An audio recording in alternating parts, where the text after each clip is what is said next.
नमस्कार, मी सारिका आणि छोटीशी आशा या आपल्या चॅनलवर सगळ्यांचे सहर्ष स्वागत आहे। कशा आहात? आशा करते स्वस्त असाल, मस्त असाल, आनंदी असाल आणि हसत असाल। तर चला, व्हिडिओ तुमच्यापर्यंत आता येत आहेत, कामाला पण सुरुवात झालेली आहे। तर सगळ्यात पहिली गोष्ट, ज्यांना मागच्या म्हणजे त्याच्या नवरात्रातल्या ऑफरमध्ये काही मिळालं नसेल त्यांनी हाय करून नंबरवरती घ्या।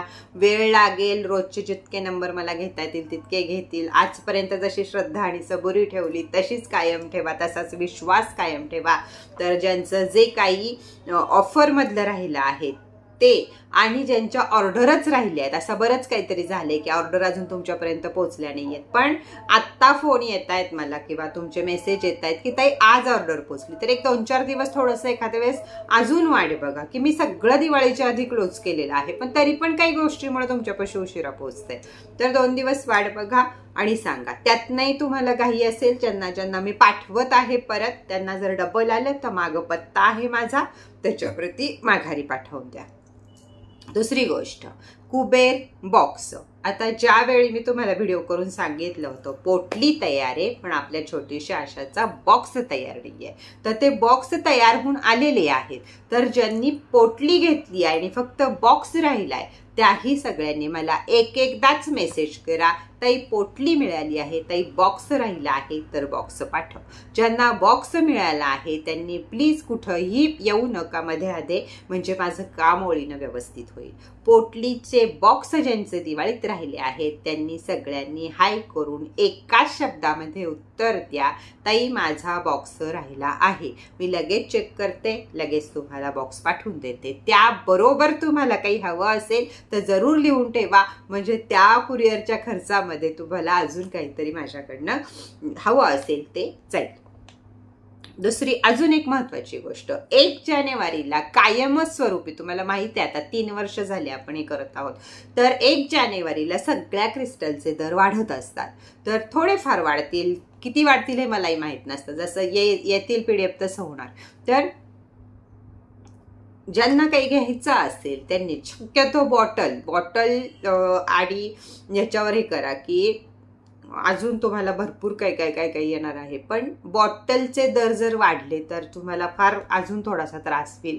आधीच म्हणजे किती हे येते, तर बॉटलकडे थोडंसं लक्ष जास्त केंद्रित करा, पटपट बॉटल बुक करा। तुम्ही जर डिसेंबरमध्ये जरी बॉटल बुक केली ना तरी सुद्धा मी तुम्हाला जानेवारी महिन्यात त्या रेटमध्ये देऊ शकते, पण 1 जानेवारीच्या नंतर जे बुकिंग होईल त्याला मी नाही देऊ शकत त्या रेटमध्ये बॉटल। तर प्लीज आपण बॉटलवर मी एक ऑफर पण ठेवणार आहे, तर ज्यांना बॉटल बुक करायच्या आहेत त्यांनी 1 जानेवारीच्या बॉटल घेऊन टाका, म्हणजे थोडेसे पैसे तुमचे वाचतील, वर तुम्हाला माझ्याकडून एक फ्री गिफ्ट मिळणार आहे। तर चला सुरुवात करूया। काय आहे? देवदिवाळी। देवदिवाळीसाठी कार्तिक पौर्णिमेला देवदिवाळी असं सुद्धा संबोधलं जातं।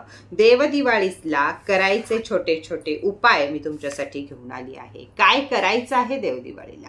देवदिवाळीला आपल्या दिवाळीला जसं अभ्यंग स्नान करतो आपण, त्याचप्रमाणे आपण लवकर उठून आपलं स्नान आवरायचं आहे। त्यानंतर अभ्यंग स्नान हे आपल्या देवांना सुद्धा घालायचं आहे। मंदिरातले देवासो, घरातले देवासो, सगळ्यांना सूर्य उदय होण्याच्या आधी त्यांची पूजा अर्चा झाली पाहिजे। त्यांची दिवाळी आहे म्हणून त्यांना पंचामृत, उटणं, तेल, गरम पाणी या सगळ्यांनी देवांना आंघोळ घालायची आहे, छान छान वस्त्र घालायचे आहेत आणि नैवेद्य दाखवायचा आहे। सगळं आपल्या पूजेसारखी पूजा, त्यांच्या खालची वस्त्र बदला, देवांच्या अंगावरची वस्त्र बदला, हे जे करायचं आहे आपल्याला दिवाळीला जे आपण करतो तेच देवांना सगळं करा।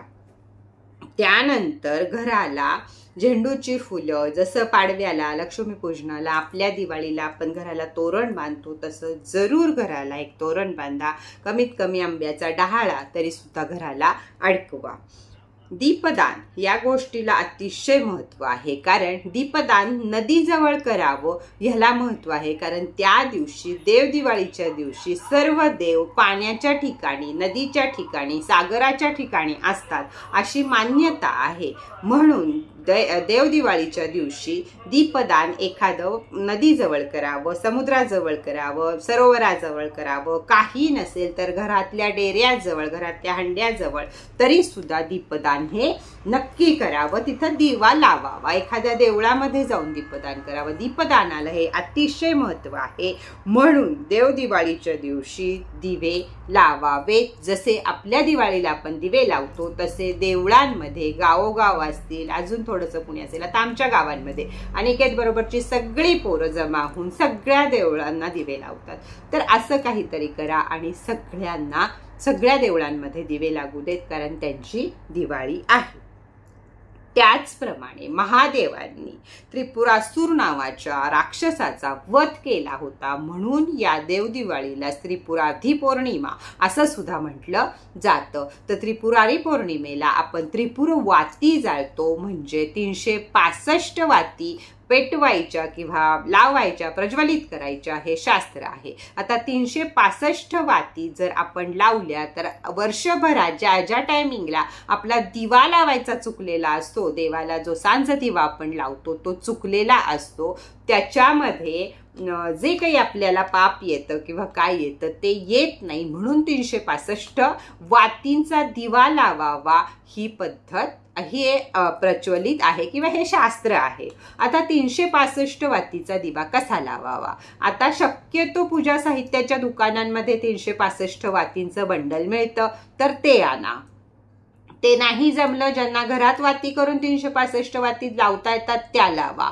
त्यानंतर सुद्धा जर आपला पांढरा सुती दोरा यानं जरी 365 वाती आपण केल्या मोजून तरी सुद्धा चालतं. आणि त्यानंतरची पुढची गोष्ट म्हणजे कलावा, जो आपण हातात बांधतो, मौली, ती की त्याच्यावर किती 3, 4, 5, 6 असे दोरे येतात, त्याचे 365 करून बरोबर म्हणजे गुंडाळून हाताला त्याचे जसे येतील 7, 8, 9 वेढे घेतले की 365 येतील. किती वेढे घेतल्यावर येतील ते त्याप्रमाणे वात करावी. वात व्यवस्थित एक अर्धा तास तरी तुपामध्ये भिजवून ठेवावी आणि नंतर लावावी. वात लावावी कशा? तर खरं शास्त्र हे आहे की नारळाचा जो गोटा असतो, गोटा नारळ जो असतो तो मध्यभागी कापावा, त्याचे 2 दीपक करावेत आणि एक दिवा त्यातला 365 वाती घालून तुळशी जवळ लावावा आणि दुसरा दिवा 365 वाती घालून महादेवाच्या मंदिरात लावावा.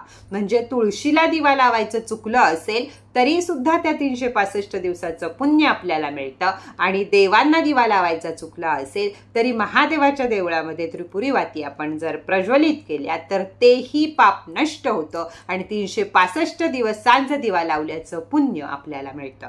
त्याचबरोबर फक्त देवदिवाळीच्याच दिवशी, त्रिपुरी पौर्णिमेच्या दिवशी जर तुळशी आपण जेव्हा आपल्या तुळशी सुकतात त्याच्यानंतर आपण जर त्याच्या काड्या व्यवस्थित ठेवल्या असतील तर 7 काड्यांचा किंवा 16 काड्यांचा किंवा अजून काड्या तुमच्याकडे असतील तर 108 काड्यांचा त्याला सुद्धा थोडासा कापूस गुंडाळून त्याची सुद्धा वात करा आणि त्या सुद्धा आपण तुळशीपाशी प्रज्वलित करू शकतो. ते सुद्धा महादेवाच्या देवळामध्ये आपण प्रज्वलित करू शकतो. आपल्याला त्यामुळे सुद्धा लक्ष्मी प्राप्तीचे योग बनतात. देव दिवाळीच्या दिवशी एका खाऊच्या पानावर थोडंसं मधाचा नैवेद्य जर आपण माता लक्ष्मीला दाखवला, वाटीत नाही, खाऊच्या पानावर जर मधाचा नैवेद्य जर माता लक्ष्मीला आपण अर्पण केला तर घरात स्थायी लक्ष्मी टिकायला मदत होते, धंदा व्यापार वृद्धी होते, माता लक्ष्मी आपल्या घरामध्ये स्थिर स्वरूपात राहते.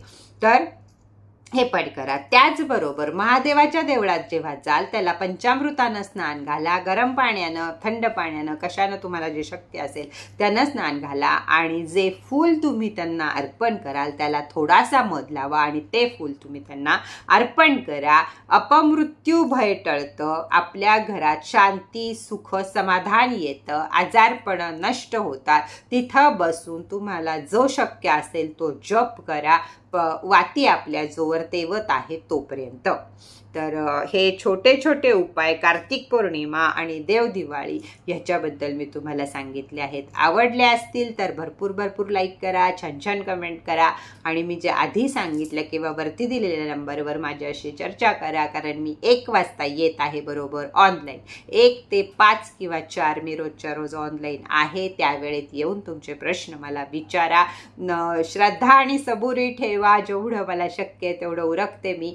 तर चला, आजचा व्हिडिओ इथंच बास करूया. परत भेटूया नवीन माहिती बरोबर, नवीन व्हिडिओ बरोबर. तोपर्यंत टाटा, बाय बाय.